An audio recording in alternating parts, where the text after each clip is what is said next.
Segundo Reis, capítulo 2 e Segundo Reis, capítulo 13, ok? Segundo Reis, capítulo 2, verso 7, diz assim: 50 discípulos dos profetas os acompanharam e ficaram olhando à distância, quando Elias e Eliseu pararam à margem do Jordão. Então Elias tirou o manto, enrolou-o e com ele bateu nas águas, e elas se dividiram e os dois atravessaram em chão seco. Depois de atravessar, Elias disse a Eliseu: o que posso fazer em seu favor antes que eu seja levado para longe de você? Respondeu Eliseu: faze de mim o teu principal herdeiro profético, com porção dobrada do teu espírito. Disse Elias: seu pedido é difícil, mas se você me vir quando eu for separado de você, terá o que pediu, caso contrário, não será atendido. De repente, enquanto caminhavam e conversavam, apareceu um carro de fogo, puxado por cavalos de fogo, que os separou, e Elias foi levado aos céus num redemoinho. Quando viu isso, Elias gritou: meu pai, tu eras como os carros de guerra e os cavaleiros de Israel. E quando já não podia mais vê-lo, Eliseu pegou as próprias vestes e as rasgou ao meio. Depois pegou o manto de Elias que tinha caído e voltou para a margem do Jordão. Bateu nas águas do rio com o mesmo manto e perguntou: onde está agora o Senhor, o Deus de Elias? Tendo batido nas águas, elas se dividiram e ele atravessou. Agora vá comigo, por gentileza, para o capítulo 13, onde nós leremos a partir do verso 14.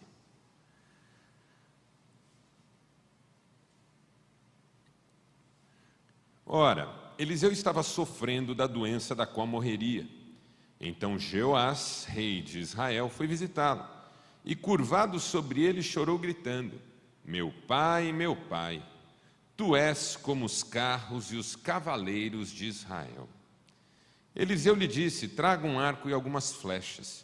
Ele assim fez. Pegue o arco em suas mãos, disse ao rei de Israel. Quando pegou, Eliseu pôs suas mãos sobre as mãos do rei e lhe disse: abra a janela que dá para o leste e atire. O rei o fez e Eliseu declarou: esta é a flecha da vitória do Senhor, a flecha da vitória sobre a Síria. Você destruirá totalmente os arameus em Afeque. Em seguida, Eliseu mandou o rei pegar as flechas e golpear o chão. Ele golpeou o chão 3 vezes e parou. O homem de Deus ficou irado com ele e disse: você deveria ter golpeado o chão 5 ou 6 vezes. Assim iria derrotar a Síria e a destruiria completamente.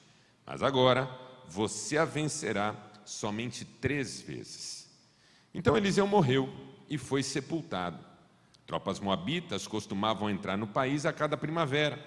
E certa vez, enquanto alguns israelitas sepultavam um homem, viram de repente uma dessas tropas. Então jogaram o corpo do homem no túmulo de Eliseu e fugiram. Assim que o cadáver encostou nos ossos de Eliseu, o homem voltou à vida e se levantou. Até aqui, louvado seja Deus pela sua palavra. E você diz?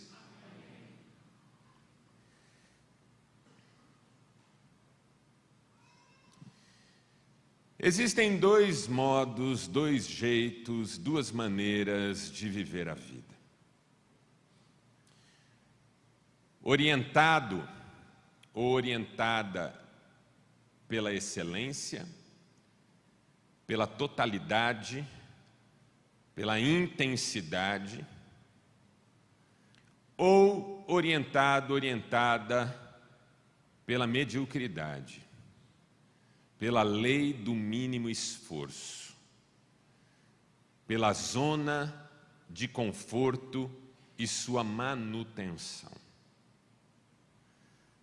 O tempo todo nós encontramos pelo caminho esses 2 tipos de pessoas. Pessoas que estão comprometidas com a busca da excelência e pessoas que estão acomodadas nas esferas da mediocridade. No meu livro Caminho da Excelência, eu tento conceituar essas duas palavras. São palavras muito ricas. Por exemplo, a palavra excelência é uma palavra de origem latina, que é uma junção de dois termos, de duas palavras. A primeira é uma preposição que indica a ideia de tirar, puxar para fora, e em algumas traduções até fazer subir. E a segunda tem na sua raiz a ideia de montanha, de colina. Então, numa tradução livre, excelência poderia ser subir a montanha. Uma pessoa que tem compromisso com a excelência é uma pessoa que está escalando a montanha. Ela segue em frente, ela continua, ela mira no topo, ela não vai desistir enquanto não chegar. Já a palavra mediocridade também é uma palavra latina e também é uma junção de duas palavras. A primeira indica a ideia de médio, de alguma coisa que está na metade. E a segunda tem na sua raiz a palavra rocha, pedra. Então, numa tradução igualmente livre, nós poderíamos dizer que mediocridade é ficar na metade da rocha. Na metade já está bom, não precisa mais que isso. Puxa, sobe até aqui em cima. Não, aqui está bom. Oh, mas aqui em cima a vista é mais bonita. Ah, mas daqui eu já vejo bem. Ah, mas aqui em cima o ar é mais puro. Não, mas aqui onde eu estou respirando bem. E não há o que faça para que a pessoa se mova de onde ela já chegou. O excelente tem compromisso com a sequência de sua história. O medíocre considera sua história encerrada. O excelente olha para o futuro. O medíocre tende a olhar para o passado. O excelente está sempre aprendendo e querendo crescer. O medíocre passa a sensação de que acredita que já sabe tudo. E que não é capaz de aprender com nada e com ninguém e sequer tem vontade. O excelente é abençoador. O medíocre só faz alguma coisa quando quer ser abençoado em algo que ele está sentindo que está perdendo. Pessoas excelentes são inspiradoras. Pessoas medíocres passam pela vida sem deixar grandes marcas. Pessoas excelentes escrevem uma história que deixa um legado. Pessoas medíocres, se conseguirem deixar alguma herança, já vai ser uma grande conquista. Deus não nos chamou para a mediocridade. Deus nos chamou para a excelência. Excelência não significa perfeição. Aliás, se há uma marca na pessoa excelente, é que ela sabe que não é perfeita, que não está pronta, por isso ela continua escalando essa montanha. Ela é ensinável, ela é tratável, se arrepende quando erra, pede perdão por seus erros e logo se põe na tarefa de corrigir danos causados. Pessoas medíocres, quando erram, tentam fazer parecer que não erraram, se for o caso se afastam, pouco se arrependem e quando percebem estão isoladas na vida. Deus nos chamou para a excelência. O nosso Deus é um Deus excelente. Um Deus que em tudo que faz revela o seu caráter excelente. E Ele nos chamou para a excelência. Por que é que eu estou falando sobre isso? Porque essas duas histórias que nós lemos na Bíblia Sagrada são metáforas desses dois jeitos de viver, o jeito orientado pela excelência e o jeito orientado pela mediocridade. O jeito orientado pela excelência está representado em Eliseu no primeiro texto que nós lemos no capítulo 2. Ele é discípulo de Elias, foi chamado por Elias para dar sequência ao ministério profético de Elias, e acompanhou Elias até o momento em que Elias foi levado aos céus pelo redemoinho. E o texto começa no capítulo 2, deixando claro que Eliseu sabia que eram seus últimos momentos com Elias.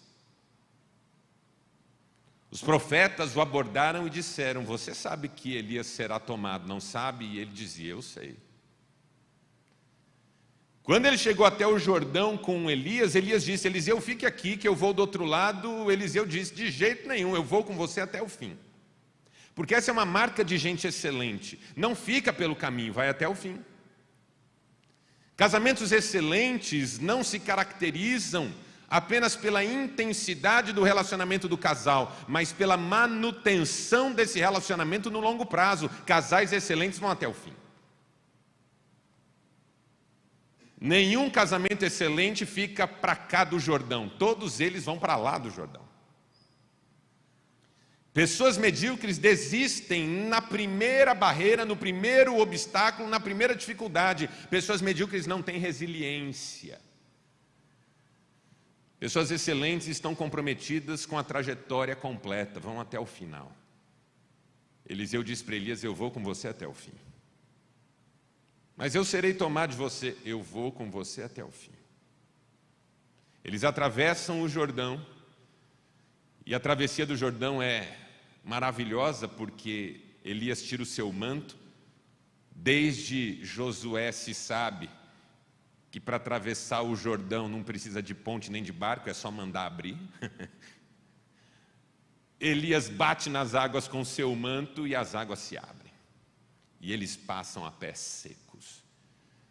Chegam do outro lado, Elias olha para Eliseu e lhe faz uma pergunta: o que é que eu posso fazer por você antes de ser levado embora? Isso mostra o caráter excelente de Elias também. Porque, em geral, as pessoas se preocupam, e as medíocres são assim o tempo todo, muito mais com o que podem receber do que com o que podem oferecer. O homem está indo embora, é seu último momento, ele não faz um último pedido, ele faz uma última oferta. Não é sobre o que eu quero, é sobre o que eu posso fazer. Não é sobre o que você pode me dar, é sobre o que eu posso dar a você. O que é que eu posso fazer? Que última coisa eu posso fazer por você antes de ir? Elias pergunta a Eliseu. E Eliseu dá uma resposta incrível: eu quero porção dobrada do teu espírito. Irmãos, com todo respeito, era muita coisa, tanto que o próprio Elias achou muito. Teu pedido é difícil. Na orientação para a excelência, esse é um pedido que faz sentido, mas não na orientação para a mediocridade. Na orientação para a mediocridade, o medíocre diria algo do tipo: se eu tiver metade do que Deus te deu, já está bom. Olha, 10% do que Deus fez na sua vida, eu já ergo a mão para o céu. Olha, um pouquinho do que você viveu, eu já estou feliz de tudo. Na orientação para a mediocridade, qualquer migalha está bastando. Mas o Eliseu não é orientado para a mediocridade, ele é orientado para a excelência. Ele olha para Elias e diz: eu quero ir 2 vezes mais longe do que você foi, eu quero fazer 2 vezes mais do que você fez, eu quero contribuir 2 vezes mais do que você contribuiu. Você encerra aqui e passa o bastão para mim, eu quero ir mais longe.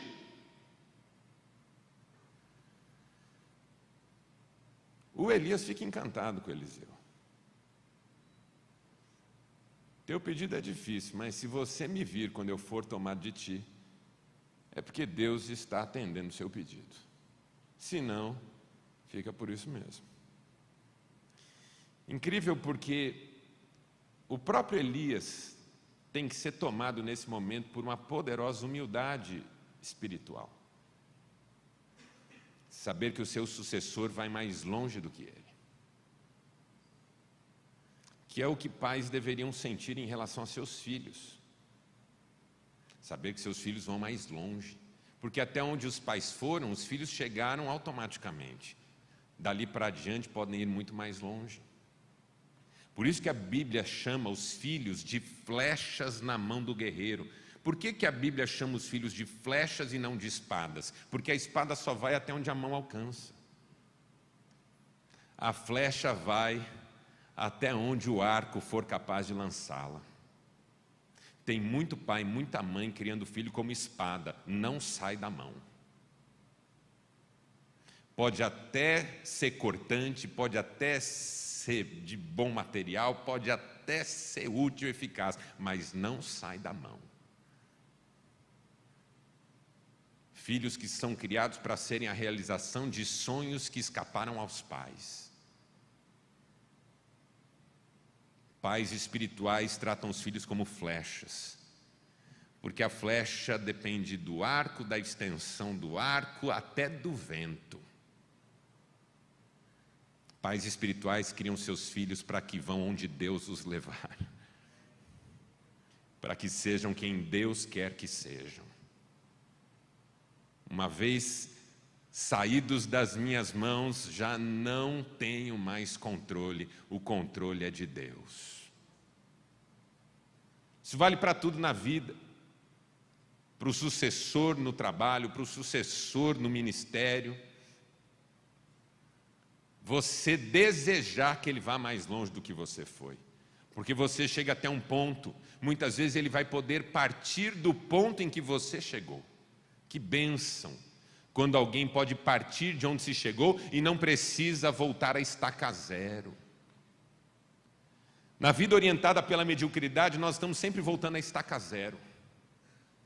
Na vida orientada pela excelência, partimos dos pontos onde chegaram outros e nos deram a autorização para seguirmos em frente, fazermos mais e vencermos de um jeito extraordinário. Pedido difícil, diz Elias, mas se o Senhor atender, atendeu. E aí, de repente, aparecem carros de fogo, cavalos de fogo, cavaleiros. Um redemoinho vem, toma Elias e Eliseu o vê partir. E não só o vê partir, como vê o manto de Elias cair à sua frente. Ele pega esse manto, volta até o Jordão, bate nas águas com esse manto e faz uma pergunta maravilhosa. Onde está agora o Senhor Deus de Elias? Não é uma pergunta que indique dúvida. Não é sobre será, não será. É um pedido de confirmação. Eu vi, posso contar que o Deus de Elias está comigo agora? Onde está agora o Senhor Deus de Elias? É uma pergunta que significa, posso contar que o Deus de Elias agora é o meu Deus? E bate nas águas com o manto e as águas se abrem de novo. E o último milagre de Elias se torna o primeiro milagre de Eliseu. Porque Eliseu não está voltando a estaca zero, está começando de onde Elias parou. E o ministério de Eliseu se torna um ministério extraordinário. E Eliseu faz um bem para Israel que é alguma coisa fora do normal. Tanto que quando ele está morrendo, e aí nós vamos para o capítulo 13, Jeoás, o rei de Israel, vai visitá-lo. E Jeoás é apresentado a nós pela Bíblia como metáfora da vida orientada pela mediocridade. Se Eliseu é a representação da vida orientada pela excelência, Jeoás é a representação da vida orientada pela mediocridade. Jeoás vai visitar o Eliseu e fica chocado quando vê Eliseu doente e morrendo. Curioso que quando o Jeoás vê o Eliseu naquela condição, ele diz uma frase. E assim que você ouve a frase, você se choca. Porque você reconhece a frase. A frase foi dita por Eliseu quando Elias foi levado aos céus. O que Eliseu disse quando viu Elias ser levado aos céus? meu pai, tu eras, preste atenção na conjugação do verbo, tu eras como os carros e os cavaleiros de Israel. O que essa frase significa? Elias, você sozinho era um exército. E agora cabe a nós continuar a tua obra e cada um ser um exército nas mãos de Deus. Frase maravilhosa também na boca de Eliseu. Mas na boca de Jeoás ela é diferente. Porque Jeoás não diz tu eras. Jeoás diz tu és. Tu és como os carros e os cavaleiros de Israel. Tu és sozinho um exército. Por que Jeoás muda o tempo verbal? Porque quando Eliseu diz a frase e usa o tempo na conjugação no passado, ele está dizendo o seguinte: o teu tempo já foi, agora é o nosso. Quando Jeoás diz e conjuga o verbo no presente, ele está dizendo: não está na hora de você ir embora, nós ainda precisamos de você. E Eliseu percebe isso e tenta ajudar Jeoás. Jeoás, abra a janela. Jeoás abre a janela. Eliseu toca na mão dele e diz assim: pegue seu arco, pegue uma flecha, atire-a na direção da Síria, que naquele momento era o grande inimigo de Israel. Era o que deixava Jeoás preocupado.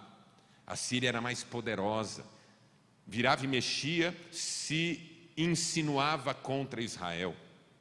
Eliseu salvou Israel da Síria várias vezes durante seu ministério. Jeoás tinha medo da Síria. Eliseu então manda ele abrir a janela e jogar uma flecha na direção da Síria. Quando Jeoás atira a flecha, Eliseu olha para ele e diz assim: Jeoás, esta é a flecha da vitória sobre a Síria. Você vencerá totalmente os arameus em Afeque. Olha que palavra linda. Jeoás, eu estou indo embora, mas Deus está ficando. A pergunta é: onde está agora o Deus de Elias? Jeoás poderia perguntar: onde está agora o Deus de Eliseu? E sair vitorioso, vivendo milagres, vencendo as batalhas. Há uma palavra de Deus na sua vida. Eliseu está de todas as formas, ainda que no leito, ele aprendeu isso com Elias. Mesmo na última hora, a gente ainda pode abençoar alguém. Então Eliseu olha para Jeoás e, querendo ajudá-lo a crer, diz assim: pegue seu arco, pegue suas flechas, golpeie o chão. E aí Jeoás mostra do que ele era feito. Porque ele pega uma flecha, golpeia o chão uma vez, olha para o Eliseu, o Eliseu sinaliza: é isso aí. Pega outra flecha, atira no chão, olha para o Eliseu, é isso aí. Pega uma terceira, atira no chão, olha para Eliseu, é isso aí. Aí ele para, olha para o Eliseu fala: escuta, acabaram tuas flechas? Fala: não, mas eu já acabei de atirar. Diz a Bíblia que o Eliseu, que está morrendo na cama, se indigna, se ira, olha para o rei Jeoás e diz assim: eu estou te falando que essas flechas são flechas de vitória, mando você golpear o chão com elas, você devia atirar tudo, você atira 3 vezes e para, também você vai vencer 3 vezes a Síria e nunca mais. E você que conhece a história de Israel, sabe que a Síria foi um inimigo de Israel e é um inimigo de Israel até os dias de hoje.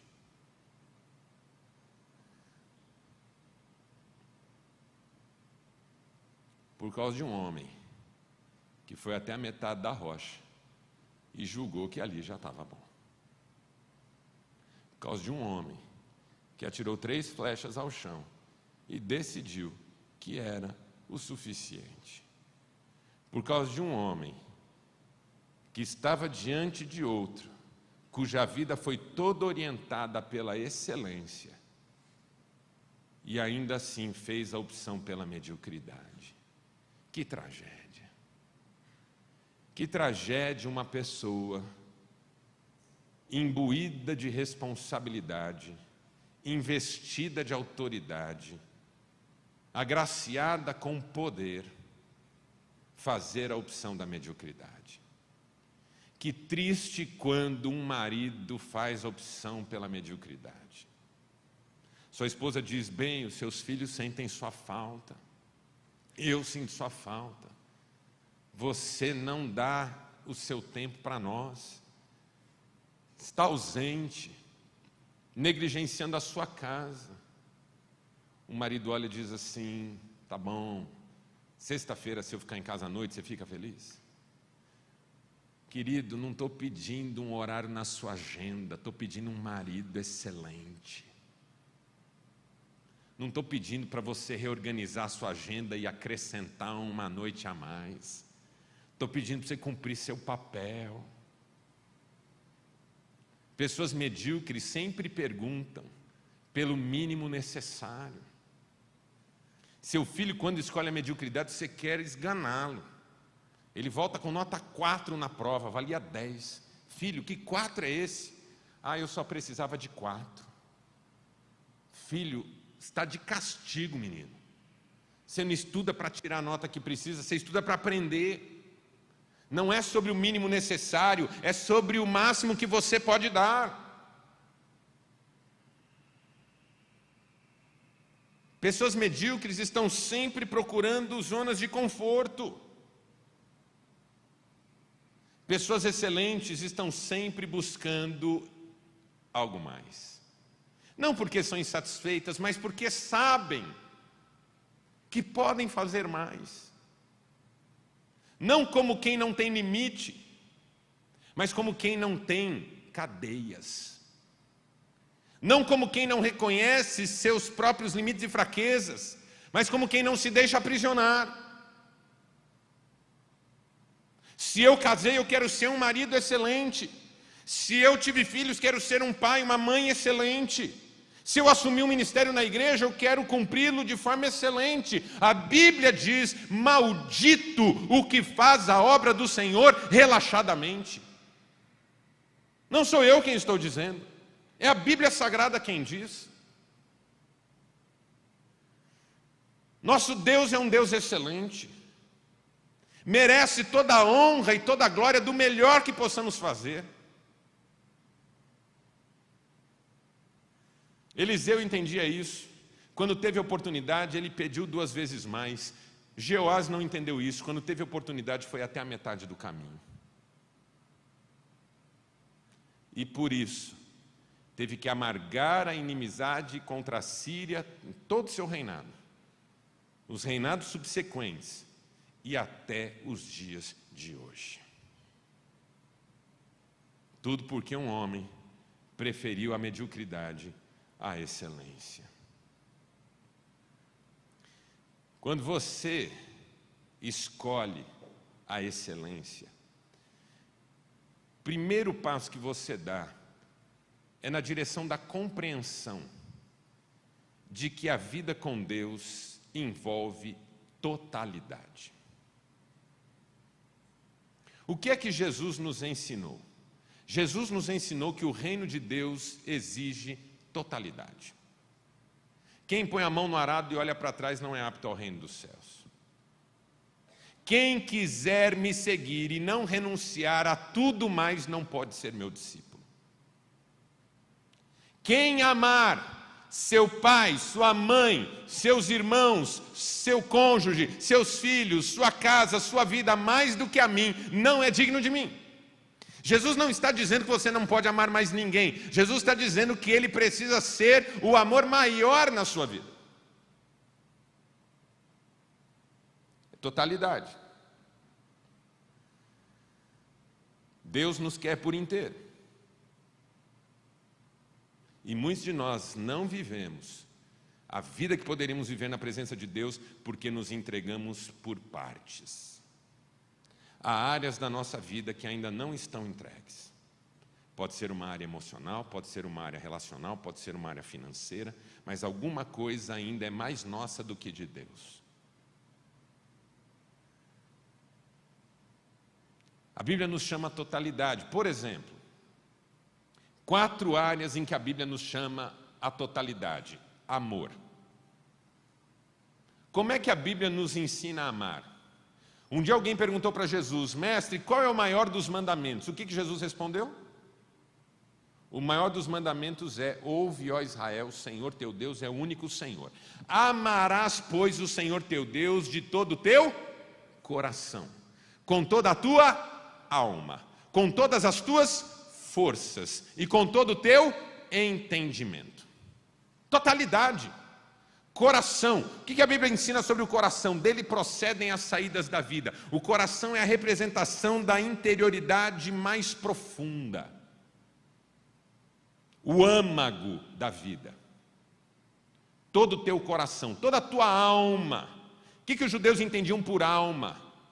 O homem, quando foi criado, Deus o modelou do pó da terra, soprou em suas narinas o fôlego da vida e o homem passou a ser alma vivente. O que é alma no judaísmo? É o corpo potencializado pelo espírito e assumindo a vida. Então, alma é toda a identidade de alguém, que passa pela sua corporeidade e também com o fôlego de vida que nele habita.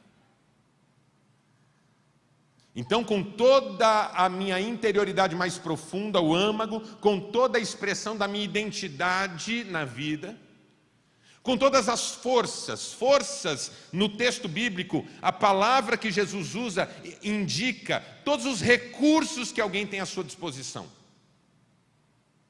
Seja a força motora, a força do corpo, seja a força das posses, seja a força da posição social, todas as forças.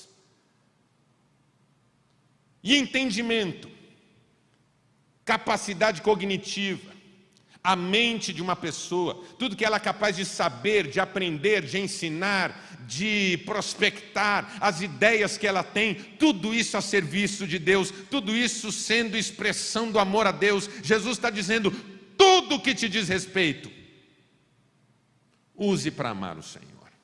Que coisa linda. E Jesus continua, o segundo mandamento, semelhante a este, é ame o teu próximo como a ti mesmo. Porque não existe totalidade maior no amor do que você amar alguém como ama você. Totalidade. O amor é total. Por isso que uma das coisas que a Bíblia nos ensina sobre o amor é que ele não tem nada a ver com sentimento. É uma decisão. É um compromisso, é uma entrega. Não é sobre o que você sente, porque às vezes você não sente algo favorável por alguém. Sentimentos oscilam. Paul Tournier escreveu que se os sentimentos fossem fixos, ninguém sentiria nada.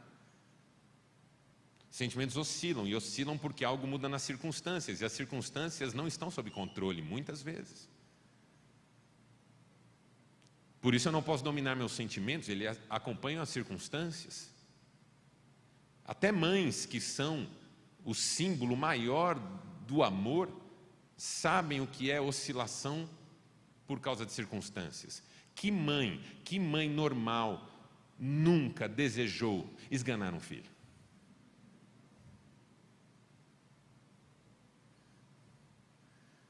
A minha mãe era muito intensa. E ela teve 3 filhos homens, que é quase um castigo. E às vezes ela dizia, eu não sei onde que eu estava com a cabeça, quando tive vocês.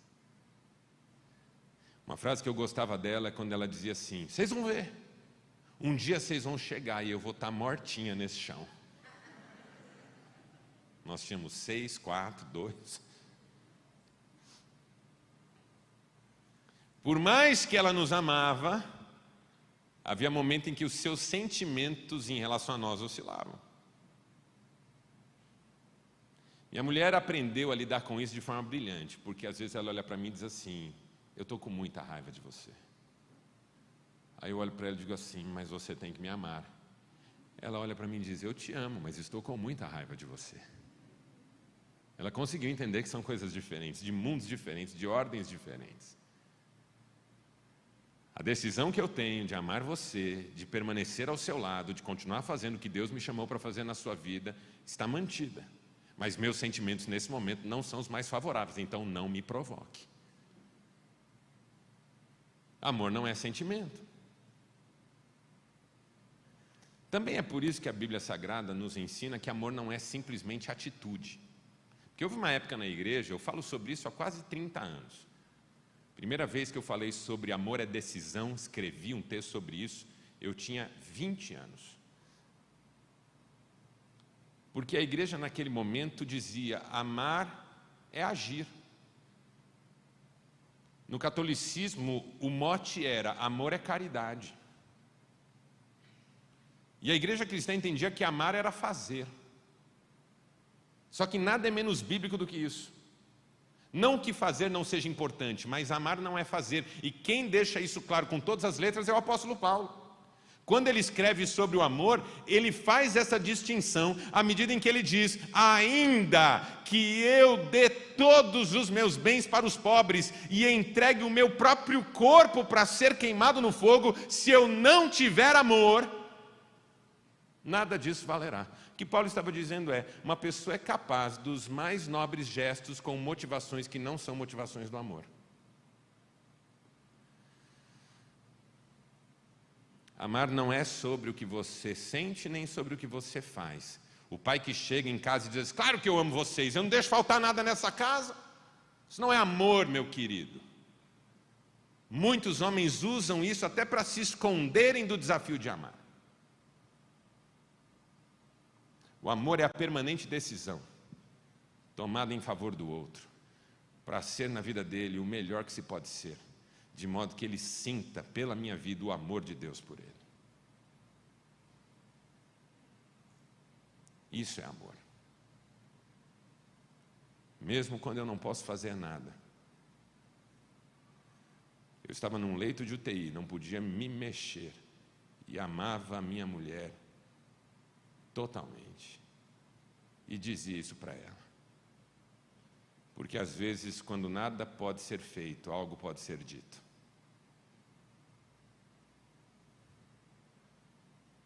Ah, eu digo fazendo, não é a mesma coisa.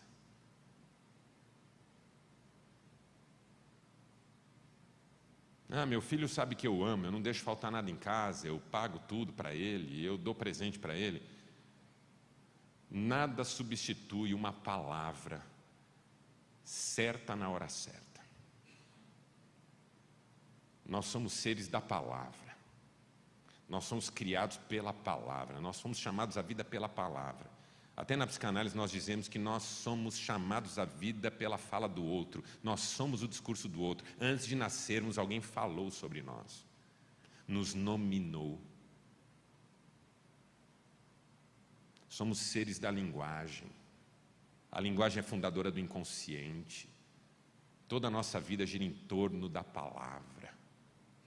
A palavra tem poder, não é um poder mágico, não é um poder místico, é um poder de semente. A vida e a morte estão no poder da língua, o que bem a utiliza come do seu fruto.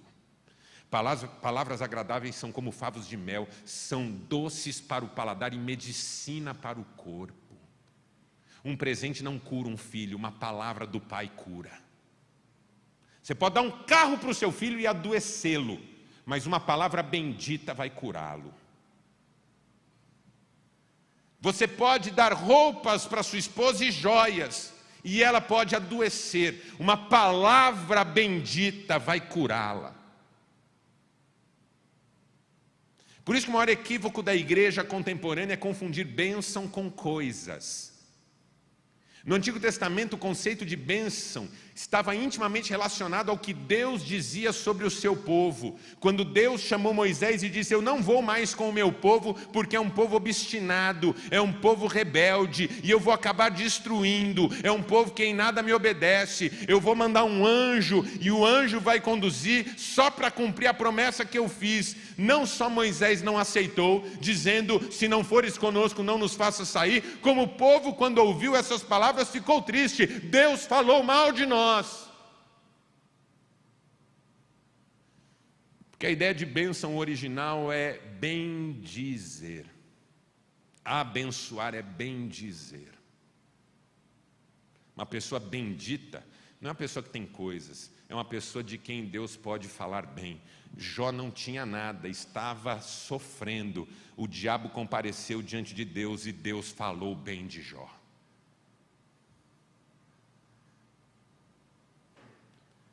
Aí a gente transformou o conceito de bênção em conceito de coisa. E a gente avalia a bênção por quantidade de coisa. e não entende porque nunca se sente abençoado, ainda que tenha um monte de coisa. Essa igreja aqui que eu estou olhando aqui, a minha vida, a vida do pastor Edinaldo, nós temos muitas coisas, irmãos, nós estamos acima da média mundial em termos de acesso. 90% dos habitantes do mundo vivem com menos acessos a recursos materiais do que nós aqui nessa igreja. O pastor Edinaldo está entre 1% da humanidade.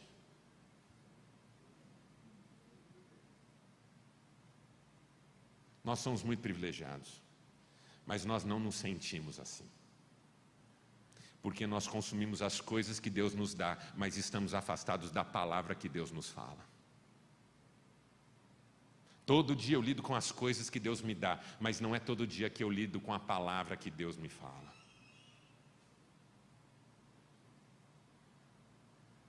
Amar é abençoar.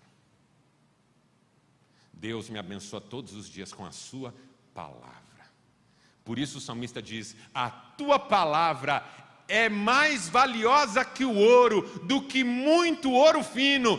Os teus mandamentos são mais doces que o mel, do que o mel que goteja dos favos. Por eles eu sou admoestado, em os guardar a grande recompensa.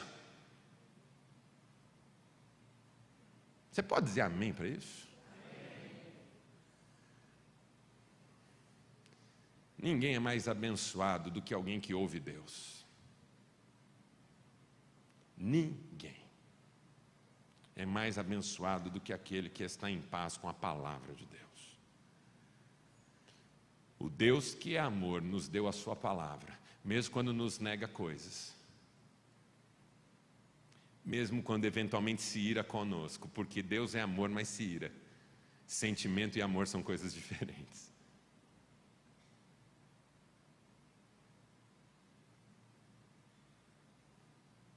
O que eu quero que você entenda é que quando Deus nos mandou amar, Ele nos mandou amar totalmente.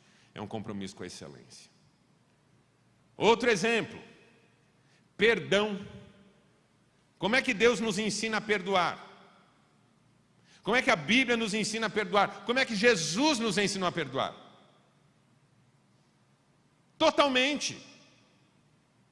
O texto mais emblemático é aquele em que Pedro se aproxima de Jesus e pergunta: mestre, até quantas vezes devo perdoar o meu irmão? Até 7, por quê? Porque 7 era um indicativo de plenitude na cultura judaica. Até 7. E Jesus responde: Pedro, não te digo até 7. Quando Jesus diz isso, eu fico imaginando aquelas pessoas que já ficam adivinhando o que o outro vai falar enquanto ele fala. Conhece gente assim? Até termina a frase junto. Você diz para a pessoa: olha, eu estou indo lá na igreja. Eu tenho comigo que é demônio isso, mas não posso provar, então eu fico quieto. Por que alguém terminaria a sua frase junto com você? É o cúmulo da ansiedade. Imagina uma pessoa assim ouvindo Jesus dizer: não te digo até 7. Ufa, porque 7 é muito mesmo. Imagina ter que perdoar mesmo a pessoa 7 vezes. Eu acho muito, você não acha muito? Se eu estiver aqui, parado, final do culto, pastor Edinaldo vem e esbarra comigo: ô Marcelo, não te vi, me perdoa. Não, fica tranquilo, pastor. Aí eu saio daqui e vou para ali. De repente, pisa no meu pé, eu olho para o pastor Edinaldo, falo: ei, pastor, perdão, olha, 2 vezes já. Aí eu saio de lá, vou lá para o fundo. De repente, alguém esbarra em mim, pisa no meu pé, eu olho para o pastor Edinaldo. Falo: é de propósito, não me perdoa. Aí eu desço lá embaixo, estou com os livros, alguém esbarra em mim, pisa no meu pé, eu olho para o pastor Edinaldo. Eu já estou: qual é, pastor? Algum problema? Está na 4ª vez e eu já odeio ele. Aí tem que ser 7? Tipo, é muito. Então quando Jesus diz: não te digo até 7, parece que ele vai dizer: é muito. Eu te digo até. Quando ele faz, o cara que termina a frase pensa em 6. 6. 70, no 70 a perna já treme.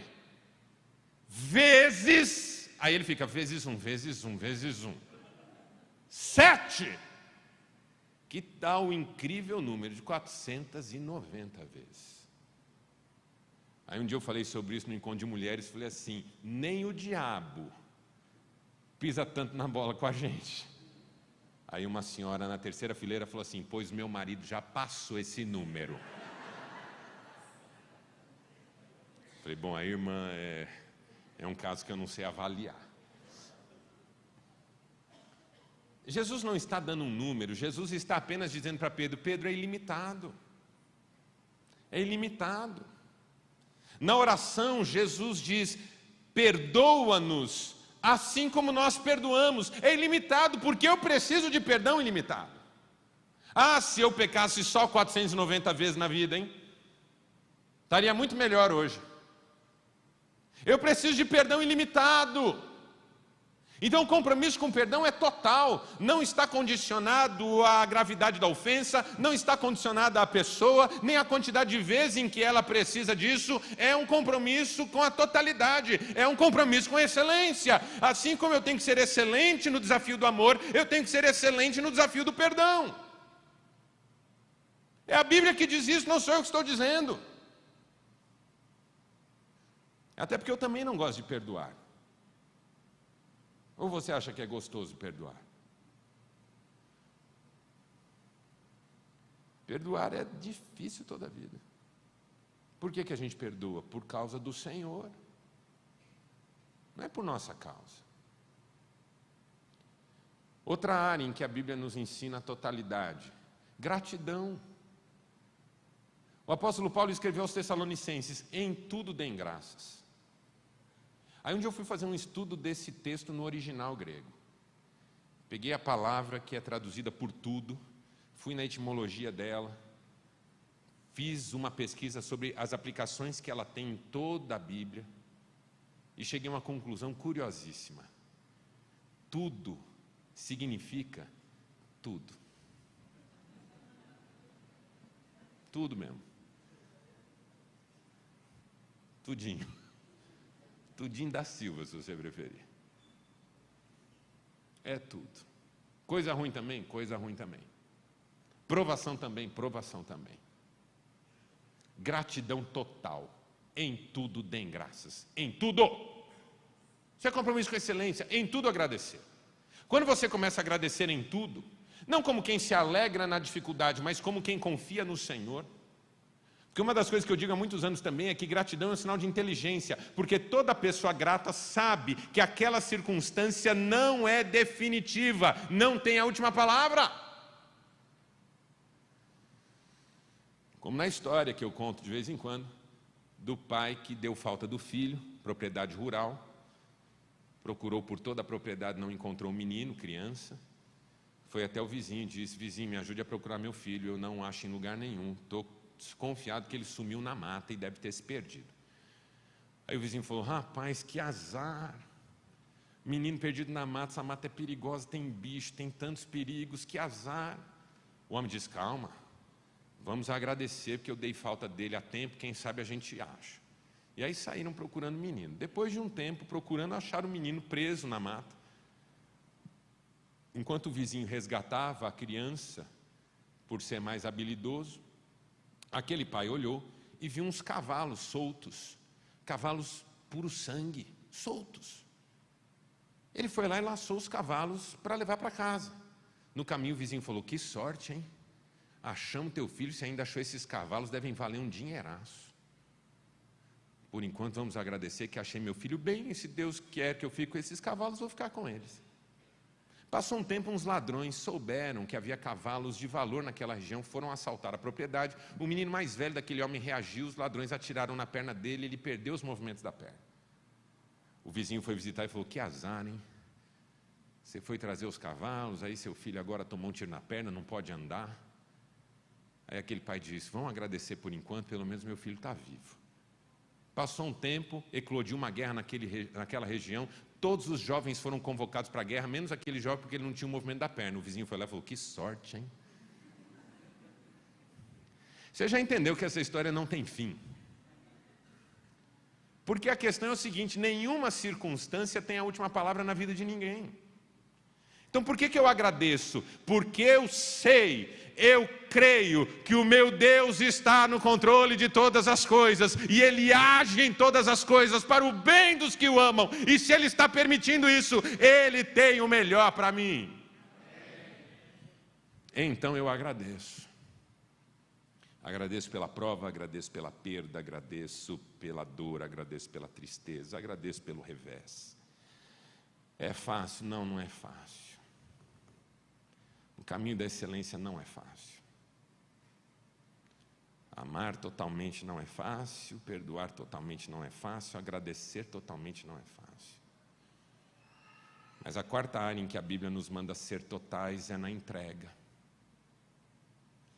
Quando Deus pede que você entregue, o que Ele pede que você entregue? Tudo. Por quê? Porque o pouco que ficar com você vai ser o ralo pelo qual a sua vida vai escorrer. Essa é uma verdade sobre mim. Todas as vezes que eu entreguei tudo para Deus, eu fui ricamente abençoado, de várias maneiras. Todas as vezes que eu segurei algo para eu mesmo conduzir, foi exatamente por aí que as coisas degringolaram. Deus não quer tudo de mim porque Ele precisa de algo de mim. Ele não precisa de nada de mim. O que Deus precisa de mim? Ah, Deus precisa que você pregue. Deus não precisa que eu pregue. Se Deus quisesse, Ele mesmo pregava. E já pensou Deus pregando? Chega para um sujeito e diz assim: e aí, vai se render a mim? Me confessar como Senhor? Aí o sujeito diz: eu não. Um raio. Aí Deus vira para o lado: e você? Claro. Conte comigo, Senhor. Estou à disposição. Esse é top. Por alguma razão Deus quer nos usar. Isso nos dignifica, não a Ele. Isso é sobre nós nos sentirmos e nos sabermos úteis, não porque Ele necessita. Deus não carece de nada. Quando Ele pede que eu entregue tudo, é para cuidar de tudo. Porque é melhor Ele cuidando de tudo do que eu cuidando de alguma coisa. Totalidade, seu compromisso com a excelência. Eliseu tinha compromisso com a excelência. Eu quero porção dobrada desse Espírito. Eu quero viver mais com Deus. Eu quero fazer mais do que você fez. Jeoás tinha compromisso com a mediocridade. 3 flechas já está bom, para que gastar tudo que é flecha? Dá um trabalhão ficar depois recolhendo a flecha, para quê? E a Bíblia diz que Eliseu morreu. E quando você estuda, e eu fiz esse estudo detalhado da vida de Elias e Eliseu, não importa a contagem que você faça, não importa se é só dos milagres mais extraordinários, se é dos atos proféticos também, não importa a contagem que você faça, ao final da vida de Elias, você tem um número, como por exemplo o número que eu sempre uso é o número 7. Elias fez 7 grandes milagres extraordinários que foram extraordinários para o povo. 7. E Eliseu, não importa a conta que você use, fez o dobro menos 1. Na conta que eu uso, Eliseu fez 13 milagres. Protagonizou 13 milagres, foi objeto de Deus na realização de 13 milagres. Então assim, Elias fez 7 milagres, Eliseu fez 13, praticamente o dobro, olha que maravilha! Só que praticamente o dobro é a conta da mediocridade. E Deus não é medíocre. Deus, quando decidiu dar, Ele deu tudo. Ele deu a si mesmo. Quando Deus pensou em salvar você, Ele pensou: o que é que eu posso dar pela salvação dessas pessoas? Que seja o máximo que eu possa dar. Ele deu a si mesmo. Totalmente. Na vida de Cristo, na morte na cruz. Deus não é medíocre. Então Eliseu morreu, foi sepultado. 13 milagres na sua biografia. Um dia moabitas estavam invadindo o território de Israel, uma turma estava fazendo um sepultamento. Viram os moabitas, se assustaram, jogaram o corpo dentro da tumba cavada onde os ossos de Eliseu estavam. O corpo tocou os ossos de Eliseu e ressuscitou. 14º, porque Deus não vai deixar de realizar tudo o que Ele prometeu na vida daqueles que nele confiam. Aleluia. 14º milagre. Ah, mas Eliseu já estava morto. Deus não estava. E não está e nunca estará. O que Ele prometeu, Ele cumpre. Eu termino com uma história de uma senhora que orou a vida inteira pelos filhos. Criou-os na igreja, mas quando eles ficaram adultos se afastaram e nunca mais quiseram saber dos caminhos do Senhor. Mas ela orou a vida inteira por eles, até que morreu e não os viu convertidos de volta para o Evangelho. Seus filhos eram 2 homens com suas famílias. Depois do sepultamento e do luto inicial, foram até a casa da mãe para decidir o que fazer com as coisas dela. Isso aqui vai para a sua casa, isso aqui vai para mim, isso aqui a gente vende, isso aqui a gente dá, isso aqui vai para a sua casa, isso aqui vai para mim, isso aqui a gente vende, isso aqui a gente dá. Até que chegaram no quarto daquela senhora. Decidiram sobre os móveis, sobre roupas, sobre joias. Quando terminaram de falar sobre tudo, pararam, olharam para aquela cama vazia. E de repente um disse assim: era aqui que mamãe orava por nós para a gente voltar para a fé. Nesse momento o Espírito Santo veio sobre ambos. Um sentimento de proximidade com Deus tomou conta dos corações deles. Caíram os 2 de joelhos ao lado daquela cama e oraram, pedindo a Deus que os recebesse de volta. Por causa das orações daquela mãe, que orou a vida inteira, mas não viu. Contudo, você não precisa ver, você só precisa saber que Deus fará. Feche seus olhos, por gentileza.